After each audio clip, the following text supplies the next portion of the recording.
सरकार ने मास्क ना पहनने के लिए गिरफ्तार किया वो पहले ये थे। तो जिस दिन इनका गिरफ्तारी हुआ उसी दिन सड़क पे 10,000 से ज़्यादा लोग उतरे इनके सपोर्ट में, और सरकार को अपना निर्णय इनको गिरफ्तारी का वापस लेना पड़ा, और ये कह के वापस लेना पड़ा कि हमने मास्क के लिए इनको गिरफ्तार नहीं किया है, केवल पुलिस के साथ बहस करने के लिए इनको गिरफ्तार किया है। तो वहाँ से एक पूरा का पूरा जो आंदोलन है वो पूरे हरियाणा में और उसके बाद पूरे भारत में शुरू हुआ।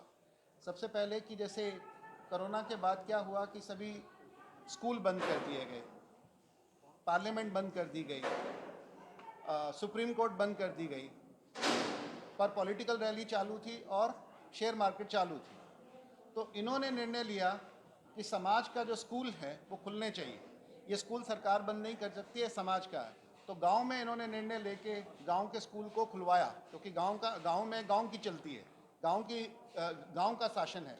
तो एक गांव में स्कूल खुला, फिर धीरे धीरे सारे हरियाणा के गांव के स्कूल खुलने लगे, और पहली बार जो लॉकडाउन जो खुला वो हरियाणा में खुला और वो गांव से खुला, और उसके बाद धीरे धीरे पंजाब में, पंजाब के बाद पूरे हिंदुस्तान में लॉकडाउन खुल गया, अभी लॉकडाउन खुला है। तो इस समय जो वैश्विक षड्यंत्र क्या चल रहा है उसका भारत पे, भारत की संस्कृति पे, भारत की प्रजा पे, भारत की आर्थिकता पे, भारत के स्वास्थ्य पे क्या फ़र्क पड़ रहा है उसके बारे में, और इससे हमें कैसे निकलना है उसके बारे में पूरे भारत में जन जागृति अभियान ये चला रहे हैं। और इन्होंने अपनी एक नई मूवमेंट शुरू की है जिनका नाम है कि असली सरकार जनता है।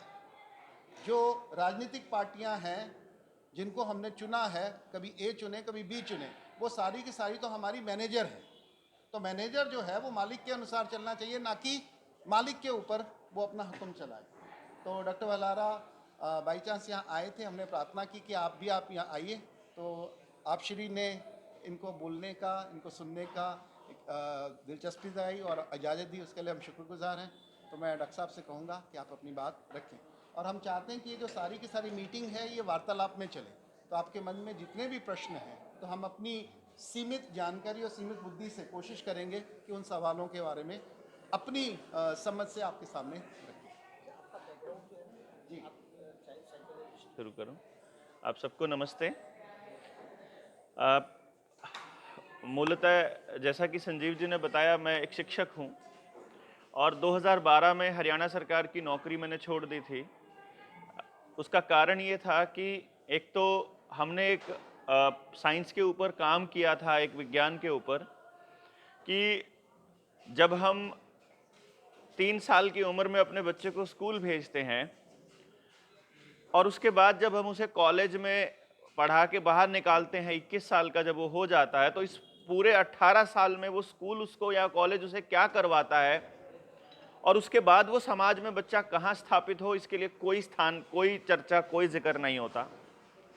दूसरी बात, शिक्षक समाज और अभिभावक समाज या कोई और समाज ये नहीं बता पाता उस बच्चे को कि बच्चे तुम्हारे पास क्या टैलेंट है और तुमने क्या काम करना है कि तुम खुश रहो और समाज में शांति और प्यार मोहब्बत स्थापना कर पाओ। इसलिए मैंने निर्णय लिया था कि मैं इसी चीज़ पे काम करूंगा और आज़ाद भारत का कहूंगा मैं, क्योंकि पद्धतियां पुरानी थी, मैंने उनको इकट्ठा किया और इकट्ठा करके मैंने एक सिस्टम तैयार किया और भारत में, आज़ाद भारत में इस पे काम करने वाला मैं पहला व्यक्ति बना कि अब हम 3 साल की उम्र में किसी भी बच्चे को ये बता सकते हैं कि इस बच्चे के पास ये टैलेंट है, और उससे बड़ी भी किसी भी बच्चे को, मतलब जैसे 50 साल का बच्चा भी मेरे पास बंदा भी आता है कि मैंने पैसा कमा लिया, धन दौलत हो गई, नौकर चाकर हो गए, लेकिन मेरी ज़िंदगी में वो आनंद नहीं है। तो तुम्हारा आनंद किस तरह के काम करने में आएगा? तो जब इस पे मैं काम कर रहा था तो इसी दौरान बीच में मुझे मास साइकोलॉजी पे काम करने का भी अवसर प्राप्त हुआ कि जो ये मार्केटिंग वाले जो लोग हैं, दुकानदार, जो दुकानदार मतलब बड़े दुकानदार, जो वैश्विक जो दुकानदार हैं जिसको हम ब्रांड बोलते हैं, और जो पॉलिटिकल पार्टीज हैं, ये किस तरह से मास का बौद्धिक शोषण करते हैं, इसकी चर्चा और इसके ऊपर समझ बनाने के लिए मैंने भीड़ की साइकोलॉजी को समझना शुरू किया। तो ये बात समझ में आई और जब इसकी गहराई में जाते जाते मैं कुछ लोगों से मिलता चला गया तो वहां से कुछ बातें खुलती चली गई और 2016 तक हम लोगों को ये पता लग गया था कि 2016 में बल्कि रवि कोहाड़ हैं हमारे संगठन के साथी, उन्होंने तो 2016 की वो वीडियो पड़ी हुई है यूट्यूब पे। उन्होंने बताया था कि 2021 में एक वायरस आने वाला है, उसके नाम से आपको घरों में कैद किया जाएगा, आपके स्कूल कॉलेज बिजनेस सारे ठप किए जाएंगे और बकायदा योजनाबद्ध तरीके से देश को बर्बाद किया जाएगा। उस वक्त चाहे किसी की भी सरकार होगी, कोई फर्क नहीं पड़ेगा, क्योंकि वो षड्यंत्र इस देश से चलेगा नहीं, वो षड्यंत्र वहां से चलेगा जहां से पैसा कंट्रोल होता है। और पैसा चूंकि भारत से कंट्रोल नहीं होता है, हमारा तो अपना पैसे की वैल्यू डॉलर पे डिपेंडेंट है, और डॉलर की अपनी वैल्यू इस बात पे डिपेंडेंट है कि वो वहां पे किस तरह के हालात बनाए जाते हैं, सेंसेक्स कैसे चलता है, और जो रॉथस्चाइल्ड फैमिली है वो कैसे काम करती है। तो इसलिए इस षड्यंत्र से बचाने का रास्ता मुझे समझ में नहीं आता था कि क्या होगा इससे बचने का रास्ता। तो मैं जो 2012 से 16 तक मैंने एक इंस्टीट्यूशन स्थापित किया था कि अपनी साइंस को स्थापित करूं, तो 16 में मैंने वो भी बंद कर दिया और मैं गांव की तरफ दौड़ा कि गांव के लोगों को ये बताना जरूरी है कि आने वाले वक्त में आपका एजुकेशन सिस्टम क्रैश होने वाला है, आपका मेडिकल सिस्टम क्रैश होने वाला है, आपका सामाजिक ढांचा बिगड़ने वाला है और एक नया रीसेट लाने वाला है। जैसा कि कौन है वो, क्लास स्क्वाब ने अपनी एक बुक है द ग्रेट रीसेट, उसके अंदर बाकायदा लिखा हुआ है कि दुनिया को केवल एक क्राइसिस चाहिए और उसके बाद आप लोग वैसे चलने के लिए तैयार रहोगे जैसा हम चाहते हैं। उसके बाद इससे पहले बहुत बड़े पूंजीपतियों ने यह प्लान किया कि हम इस दुनिया को देते हैं, नाम रखा उस मीटिंग का पे बैक टू द सोसाइटी, लेकिन असल में काम कर रहे हैं to control the society, take over the society, to take over the system basically, जिसका नाम रखा इन्होंने न्यू वर्ल्ड ऑर्डर। कि दुनिया में व्यवस्था वो चलेगी जो पूंजीपति चाहेंगे, जो पैसे वाले लोग चाहेंगे। पैसे वाले लोग, ये पैसे वाले लोग नहीं जो हमारे यहाँ लोकल पैसे वाले हैं, वो नहीं। पैसे वाले वो लोग जो इनके इन्वेंचर्स में इन्वेस्टमेंट जिनकी रहती है अंतर्राष्ट्रीय लेवल पे, जो 13 फैमिलीज हैं, बड़ी फैमिलीज हैं, जिसमें रेनल्ड्स भी आता है, जिसमें वॉलमार्ट फैमिली भी आती है, जिसमें Rothschild, Rockefeller, Bill Gates and all, ये इस टाइप के जो उस लेवल के, वो लोगों ने पूरी दुनिया के वेल्थ को धीरे धीरे ड्रेन करना शुरू किया। और उसके बाद दुनिया के हर मुल्क में वो सरकारें लेकर के आए, वो लोगों को सत्ता में बिठाया जो लोग उनकी नीतियों को इंप्लीमेंट करने लग जाएं। और फिर शुरू हुआ वायरस का खेल। वायरस के नाम पर जो इस देश में हुआ, उसे मैं ये कहूंगा कि वो, उसको मैं कॉमन सेंस की हत्या कहेंगे हम, कि वहीं पर स्कूल के अंदर, स्कूल बंद है, वो बच्चे को इसलिए स्कूल में बंद किया गया कि तेरा बाकी बच्चों से संपर्क टूट जाए, कि वो वहां से कोई बीमारी ना फैले। लेकिन इस बात का ध्यान समाज के किसी आदमी का नहीं गया इस बात के ऊपर कि वही बच्चा घर जा करके उन्हीं बच्चों के साथ खेल तो रहा ही है पड़ोस में, वो केवल स्कूल नहीं जा रहा लेकिन वो वहां पर है। उसके बाद जब स्कूल बंद हुआ तो बच्चे को पढ़ाई के नाम पर मोबाइल पकड़ाया गया। एक गरीब और अमीर सबने अपने बच्चे को क्षमता के अनुसार अपना मोबाइल पकड़ाया, और उस मोबाइल में उस बच्चे की उम्र और सिलेबस के हिसाब से वीडियो गेम्स, अश्लीलता और गलत वीडियोस, हिंसक वीडियोस आनी शुरू हुई। तो आप समाज में जाकर देखेंगे कि आपका बच्चा आपका कहना मानना बिल्कुल बंद कर चुका है, लोगों से बोलचाल बिल्कुल बंद कर चुका है।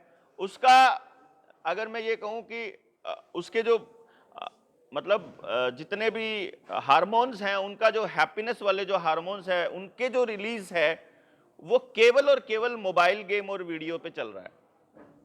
तो उधर से एक छोटी जनरेशन थी, उसके दिमाग को ब्लॉक कर दिया गया।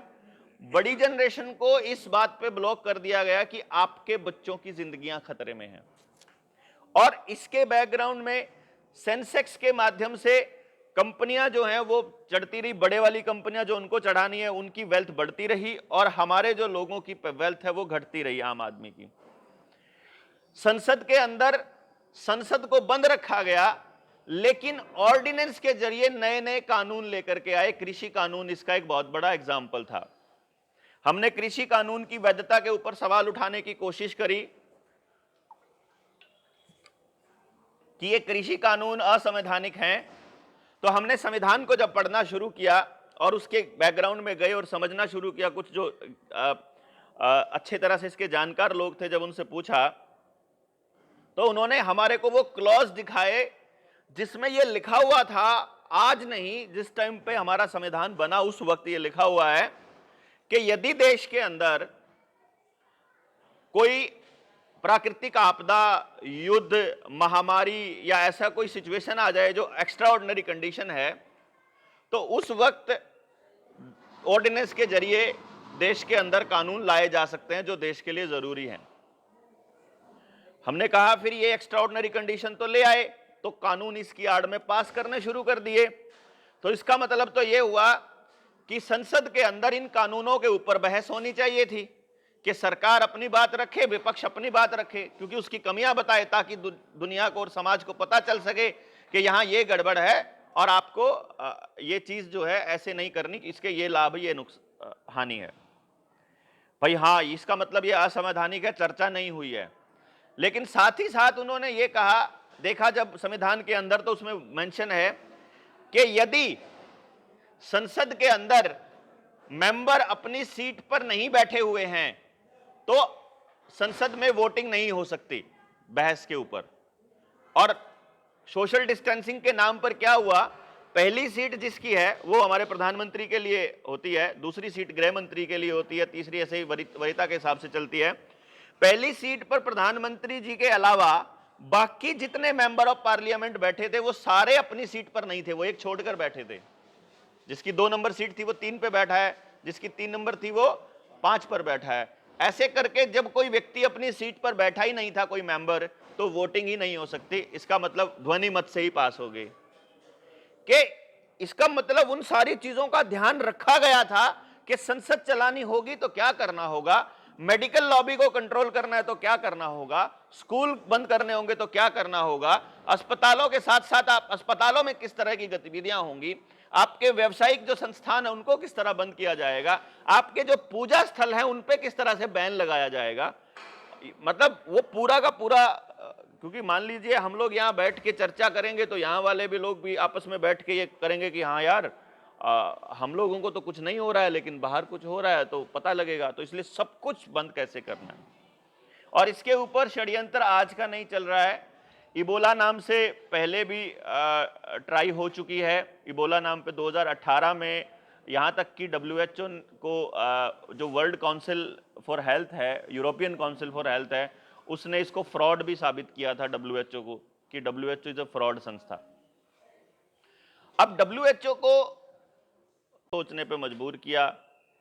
संजीव भाई जैसे लोग, हम जैसे लोग, ये जितने लोग बैठे हैं सब अपने अपने कामों में लगे हुए थे, लेकिन जब षड्यंत्र की गहराई को समझा तो सबने अपने घर बार छोड़ के लोगों को जगाने का बीड़ा उठाया कि अगर नहीं जागे तो यकीनन हमारी अगली पीढ़ी 100% गुलाम होने वाली है। अब मैं थोड़ा थोड़ा इसके ऊपर प्रकाश डालूंगा, बाकी तो आप लोग समझेंगे इसको थोड़ा सा, और फिर और समाज को जागृत करेंगे आपके आदेश से, तो एकदम सारा समाज एकदम उठ खड़ा होगा।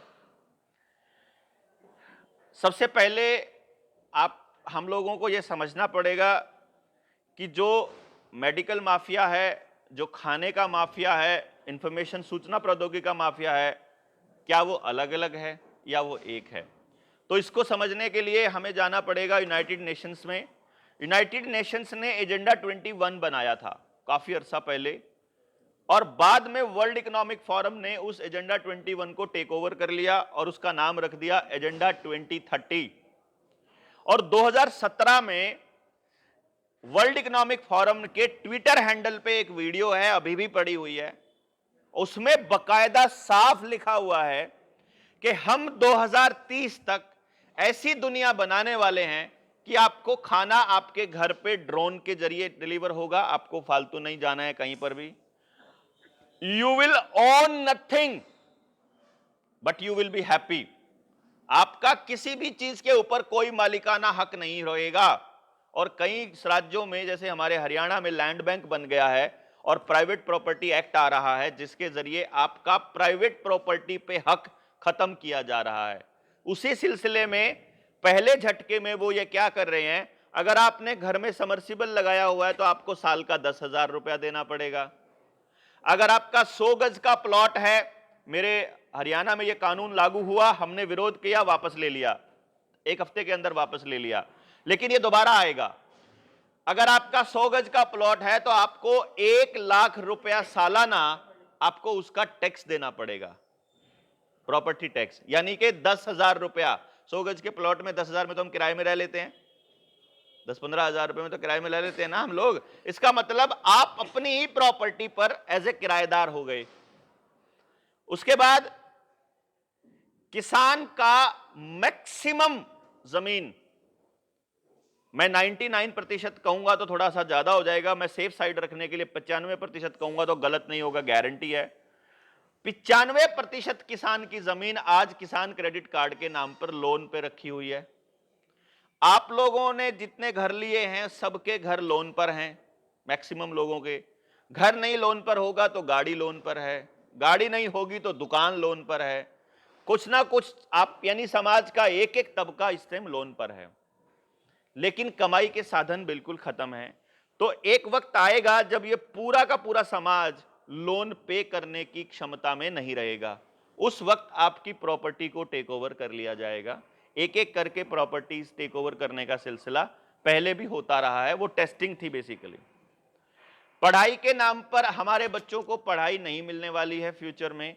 स्कूल्स जो हैं, पहले मैं अपने हरियाणा का जिक्र करूंगा, आप लोग अपने हिसाब से लगाइएगा, लेकिन ये स्थिति लगभग पूरे भारत नहीं पूरे विश्व में एक जैसी है कि स्कूल पहले होते थे गांव की पंचायत के नाम। पहले स्कूल होता था उस आदमी के नाम जिसने डोनेट किया था। जैसे किसी गांव में जमीन जो है वो संजीव के पिताजी ने या दादाजी ने डोनेट कर दी, तो वो उन्हीं के नाम पे पड़ी थी जमीन और उस पे स्कूल चल रहा था बड़े आराम से। लेकिन आज हमारे हरियाणा में लाल डोरा तोड़ करके रजिस्ट्रेशन चालू करके हमारे स्कूलों की जमीन, हमारे पोखरों की जमीन, हमारे श्यामलात की जमीन और जो ये क्या बोलते हैं उसे, जो गौचरण जो भूमि है, गौचरण जो भूमि है उसकी जो जमीन, हाँ, वो सारी जमीन को सरकार ने अपने नाम कर लिया है। और हरियाणा में हिसार जिले में एक प्रोजेक्ट आया है जिसका नाम है इंडो इजराइल प्रोजेक्ट। नाम ही उसका इंडो इजराइल है। हम लोग ये बोलते हैं कि जो षड्यंत्र चल रहा है ये इजराइल से चल रहा है एक्चुअली, और मैक्सिमम कंपनीज जो टेक ओवर करने वाली हैं ये इजरायली हैं। तो इंडो इजराइल प्रोजेक्ट के जरिए प्लान क्या है कि गांव के पोखर को इंडो इजराइल प्रोजेक्ट के तहत उस कंपनी को दे दिया गया। कंपनी उस जोहड़ की सफाई करेगी और उसके बाहर एक पार्क बनाएगी, ओपन जिम बनाएगी। गांव का आदमी ओपन जिम में जाएगा तो उसको मंथली देना पड़ेगा, और अगर अपने पशुओं को अगर उस जोहड़ में पानी पिलाना है तो टैक्स देना पड़ेगा। हर जानवर के, हर पशु के कान पर एक फास्ट टैग लग चुका है पहले ही, ऑलरेडी लग चुका है। जैसे आपकी गाड़ियों पे लग चुका है वैसा, या लग चुका है या लग रहा है। हम यहाँ जाएंगे तो जितनी आवारा गायें फिरती हैं तो उनके कान में आप देखेंगे एक पीले रंग का एक पट्टा लगा हुआ है, और ये भारत की हर पशु के ऊपर लगाया जा रहा है। इसी तरीके से पानी हमारा है, अगर आपके घर में समर्सिबल या नल का है तो आपको 10,000 रुपया साल का पे करना, यानी कि 1,000 रुपया महीना पानी का बिल हो गया आपका, सीधे सीधे। दूसरा, आने वाले वक्त में आप समर्सिबल या कोई और कनेक्शन नहीं मिलेगा आपको पानी का, आपको डिपेंडेंट होना पड़ेगा सरकार पे, और सरकार आपको सप्लाई देगी सेंट्रलाइज्ड, पानी की सप्लाई सेंट्रलाइज्ड। वो आपका अपना पानी, कुआं नहीं है आपके पास, जोड़ नहीं है आपके पास, बावड़ी नहीं बची। बावड़ी के लिए कानून पास हो चुका है कि जितने भी प्राकृतिक संसाधन है उन सब पर सरकार का कब्जा है, उन सब पर आदमी का नहीं है, वहां की जनता का, लोगों का नहीं है, सरकार का। सरकार जिसको चाहे प्राइवेट कंपनी को दे सकती है। तो प्राकृतिक संसाधन भी नहीं है, पानी आपका सरकार से आ रहा है। गैस के लिए हमारे हरियाणा में 2020 में एक कानून आया था, सेंटर ने किया था, सॉरी हरियाणा गलत बोल दिया मैंने, पूरे भारत के लिए कानून आया था कि अगर आप प्रदूषण फैलाते हैं लकड़ी के उपले या पराली, वो कानून हम लोगों को ऐसा लगता है वो पराली के लिए था, असल में वो प्रदूषण के लिए था कि आप लकड़ियां जलाते हो या गोबर के उपले जलाते हो या कोई हवन से धुआं करते हो या आप कुछ भी ऐसा करते हो जिसमें सामग्री जलती है, तो आपके ऊपर 1 करोड़ रुपया जुर्माना लगेगा। यह कानून 2020 में पास कर दिया था। किसान दिल्ली बॉर्डर पे बैठ करके हम 1 साल वहां बैठे रहे लगातार, और यह कानून वापस करवाया अपनी पहली डिमांड्स में। ये वापस हो, हाँ जी, 1 करोड़ रुपए। हाँ, 1 करोड़ जुर्माने का कानून पास हो गया था संसद से। उसका मकसद यही था कि आप जिंदगी भर के लिए जमीन, आपका सामान जो भी है, बस वो सब काबू करना मकसद पंजाब था। हरियाणा में क्या है कि 1 एकड़ जमीन की कीमत 1 करोड़ है, यानी आप हाँ। करोड़ दे नहीं पाओगे, परंतु आपकी जमीन के ऊपर कब्जा कर दिया। अब ये तो आपके प्राकृतिक संसाधनों का इस्तेमाल करके खाना बनाने की विधि के ऊपर 1 करोड़ जुर्माना हो गया ना एक तरह से। साथ ही साथ आपके जो गैस कनेक्शन है, गैस को तो महंगा कर दिया गया, लेकिन साथ ही साथ गैस कनेक्शन को पाइपलाइन के जरिए शुरू किया हुआ है आपके घर तक पहुंचाने का। यानी गैस भी आपकी सेंट्रलाइज्ड होगी, एक ही जगह से चलेगी, उधर से ही। तो आपकी जिंदगी जीने के लिए जिस भी चीज की जरूरत है, अभी आपको बैंक की जरूरत है तो बैंक के सारे अकाउंट एक आधार के साथ कनेक्टेड हैं। आपको पानी की जरूरत है, पानी का कनेक्शन आधार के साथ, गैस का कनेक्शन आधार के साथ, पेट्रोल डीजल क्रेडिट कार्ड से ही लेते हो तो वो भी सारा आधार कार्ड के साथ, टोटली पैसा आधार के साथ, और आधार के बाद अब वैक्सीनेशन वाले सर्टिफिकेट के साथ कनेक्ट कर दिया गया। और उसके बाद हमें आदेश दिया गया कि यदि आप 2 वैक्सीन नहीं लगवाएंगे तो आप राशन नहीं ले सकते, बस में नहीं चढ़ सकते, ट्रेन में नहीं जा सकते, आपको बैंक पैसा नहीं देगा, आपको बाहर निकलना अलाउड नहीं होगा, आपको पहले 2 लेने पड़ेंगे। लेकिन यह सोचा क्या 2 के बाद 2 को उन्होंने बोला फुल्ली वैक्सीनेटेड। अब दूसरे किसी कंट्री में जाते हैं तो वहां पता लगता है कि वहां हर 3 महीने में आपको अगली डोज लेनी होगी, नहीं तो आप नॉन वैक्सीनेटेड माने जाओगे। किसी में 6 महीने, किसी में 9 महीने। हमारी भी जो टाइम है ये कम होता चला गया। अगर हरियाणा ने वो लॉकडाउन नहीं तोड़ा होता, यकीन मानिए आज हम घरों में बंद होते। चाइना में इस वक्त बंद हैं लोग। चाइना में पूरी तरह से लागू हो चुका है सोशल क्रेडिट सिस्टम। अगर आप लोगों को मालूम होगा, मुझे उम्मीद है, अगर नहीं पता तो मैं आपको बताता हूं। सोशल क्रेडिट सिस्टम में एक इंसान को एक डिजिट दे दी जाती है कि तुम्हारा ये यूपीआई है, मतलब मेरे मोबाइल में मेरा यूपीआई जोड़ दिया गया। अब मुझे कहीं जाना है अगर, तो मैं किसी रेलवे स्टेशन पे गया फॉर एग्जांपल, तो एंट्री से पहले मुझे वहां जो स्कैन के लिए यूपीआई कोड लगा है, मुझे वो स्कैन करना पड़ेगा। इसमें आ जाएगा कि तुम ट्रैवल कर सकते हो कि नहीं कर सकते हो। अगर इसमें यह आ गया कि तुमने अगली डोज नहीं ली है, अगर इसमें यह आ गया कि तुम सरकार के खिलाफ बोले थे, अगर इसमें यह आ गया कि तुम लॉकडाउन जब सरकार ने जारी किया था और तुम सड़क पर उतरे थे और सीसीटीवी कैमरा ने तुम्हारी फोटो ले रखी है कि लॉकडाउन के आदेश के बाद तुम सड़क पर उतरे थे, तो तुम्हारे इतने पॉइंट कट दिए जाते हैं, तो अब तुम सड़क पर, तुम अब ट्रैवल नहीं कर सकते, राशन की दुकान पर जाओगे आपको राशन नहीं देंगे, और इस तरह की आपकी तमाम जिंदगी के जितने भी साधन है उनको रोक लिया जाएगा। ये आदेश जारी किया। अब और इस वक्त वहां पूरे जोरों शोरों से पूरा चाइना बंद है इसी वायरस के नाम पे। कमाल की बात है। और चाइना में बाहर की कोई खबर नहीं जाती और चाइना से बाहर कोई खबर नहीं आती। कोई डार्क वेब से कोई खबर आ जाती है, हम लोगों को भी डार्क वेब से ही पता चलता है कि इस वक्त चाइना में क्या हो रहा है। अदरवाइज पूरी तरह से कंट्रोल मीडिया के अंदर मैक्सिमम मीडिया हाउसेस के ऊपर 2 घरानों का कब्जा है, एक अंबानी का, एक अडानी का।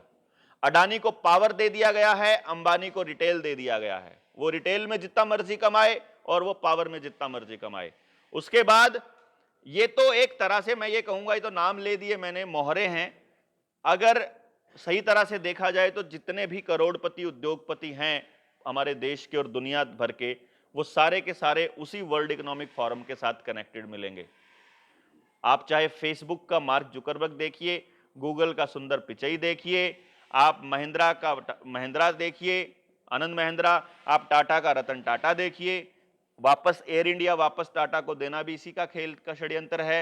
आपके अजीम प्रेम जी देखिए, नंदन नीलकेणी जो आधार कार्ड का मालिक है वो देखिए, सब वर्ल्ड इकोनॉमिक फोरम से चल रहे हैं।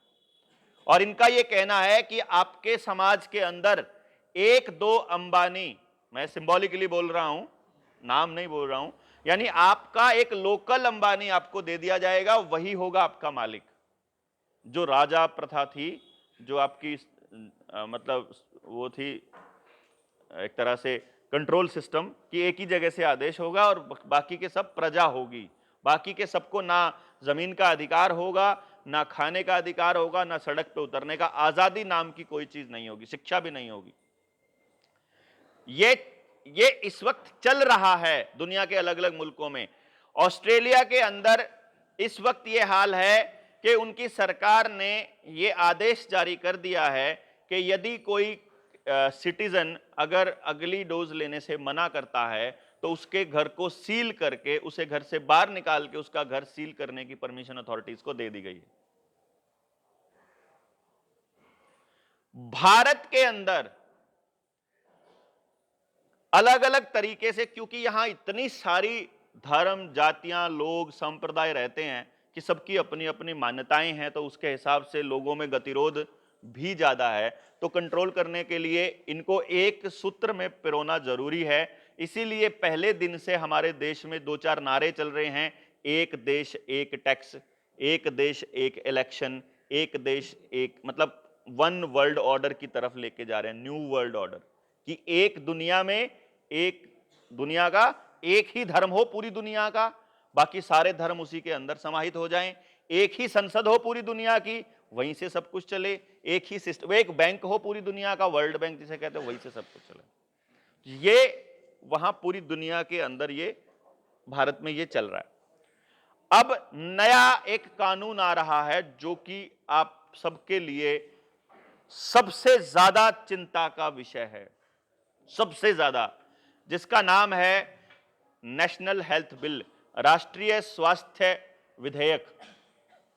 इस वक्त वो पब्लिक डोमेन में पड़ा है और उसकी भयानकता का अंदाजा आप इस बात से लगा लीजिए कि जैसे अभी थोड़े दिनों पहले तक आप ये वैक्सीन लेते हैं कि नहीं लेते हैं, ये आपका अपना विवेक और आपका निर्णय था, और संविधान ने आपको आर्टिकल 21 ने इजाजत दी हुई थी कि आप कौन सा इलाज कराएंगे, किसी को बताएंगे नहीं बताएंगे, या आप ले सकते हैं कि नहीं ले सकते, ये आपकी अपनी मर्जी थी। अभी तक हमारे संविधान ने हमें बचाया हुआ था। तो इन्होंने ये कहा, ये सोचा कि इस संविधान को ही कैसे बर्बाद किया जाए।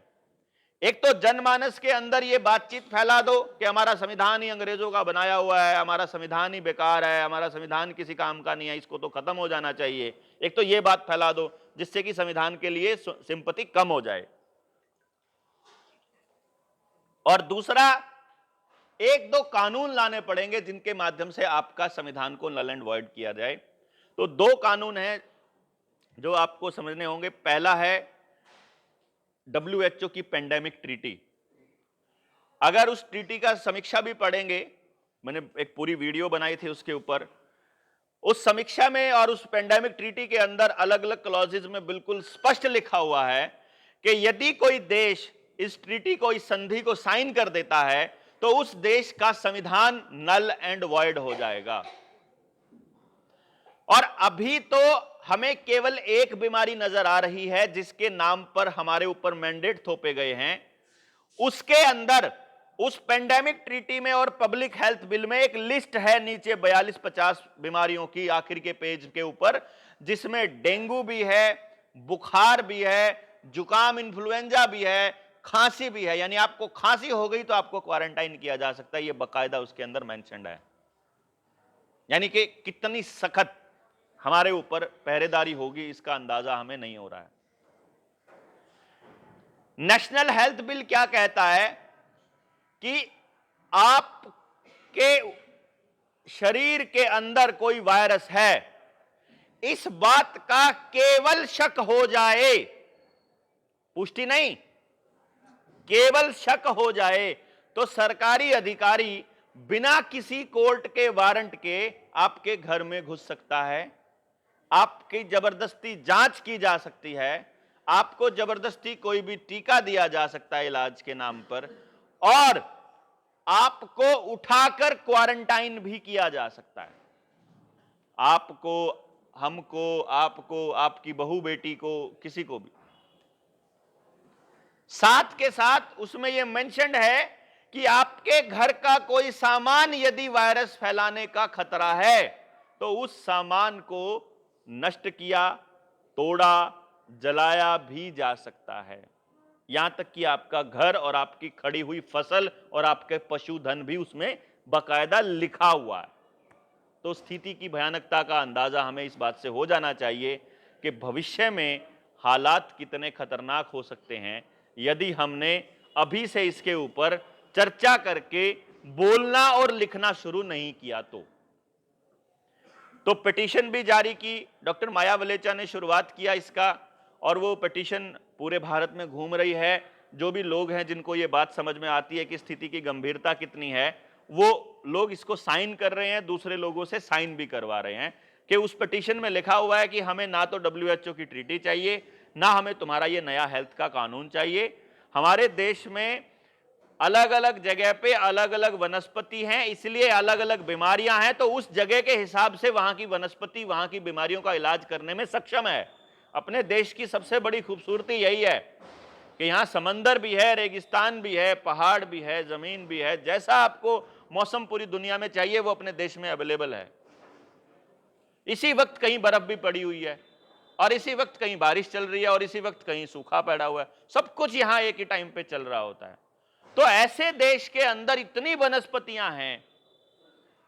अभी देखिए राजस्थान और गुजरात का एरिया है। गुजरात में तो समंदर किनारे वाले एरिया में थोड़ी बारिश ज्यादा होती होगी, लेकिन राजस्थान का जो इलाका है वहां तो बीमारी नाम की कोई चीज ही नहीं है। धूप और हवा इतनी शुद्ध और इतनी प्योर है कि वायरस वहां सस्टेन ही नहीं कर सकता, लेकिन उन लोगों को भी जबरदस्ती शरीर में केमिकल डाल दिया गया, ये कह करके कि सब पूरे देश में WHO का राज है। तो हमारी परंपराओं को तोड़ने का दौर चल रहा है कि आपकी मान्यताएं टूटें, समाज कैसे, समाज की जरूरत के हिसाब से उसको तोड़ा जाए, समाज का एक एक अंग भंग किया जाए, ये योजना चल रही है। और मुझे लगता है इससे खतरनाक चीज नहीं हो सकती कि हमारे बुनियादी ढांचे को तोड़ा जाए। और इसमें समाज के सभी अंगों को साथ आकर के लड़ना भी होगा और हमें इसके ऊपर चर्चा भी करनी होगी। जैसे एक सबसे बड़ी बुराई है आज के टाइम की, मैं नहीं समझता कि नशा जो है, नशे को कोई भी संस्था प्रमोट करेगी और मोबाइल से बड़ा नशा नहीं हो सकता। आज के दौर में मोबाइल से बड़ा कोई नशा नहीं है। तो हमें जितना हो सके अपने लोगों को इस बात के लिए प्रेरित करना चाहिए, अपनी अगली जनरेशन को यह शिक्षा देनी चाहिए कि इस नशे से बचा जाए, इस मोबाइल वाले नशे से बचा जाए। अगर इससे हमने अपने बच्चों को बचा दिया तो एक बहुत बड़ी बीमारी से पहले ही बचा लेंगे। दूसरा, हमारे आसपास हमारे मन मस्तिष्क को खराब करने के लिए तरंगे चारों तरफ चल रही हैं, जिसमें बहुत बड़ा रोल जो है रेडिएशन में 5G का है।